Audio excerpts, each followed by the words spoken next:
Morning. I came as fast as I could. Is something up? Yes, during the night, old Perkins got his leg bitten sort of off.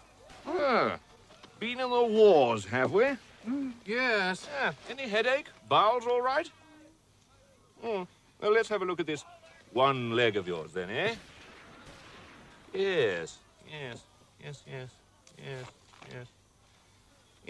Yes, well, this is nothing to worry about. Oh, good. Yes, there's a lot of it about, probably a virus. Keep warm, plenty of rest, and if you're playing football or anything, try and favour the other leg. Oh, righto. It's right as rain in a couple of days. Oh, thanks for the reassurance, Doc. Not at all, that's what I'm here for. Any other problems I can reassure you about? No, I'm fine. Jolly good. Well, must be off. So it'll just grow back again then, will it? I think I'd better come clean with you about this. It's not a virus, I'm afraid. You see, a virus is what we doctors call very, very small. So small it could not possibly have made off with the whole leg.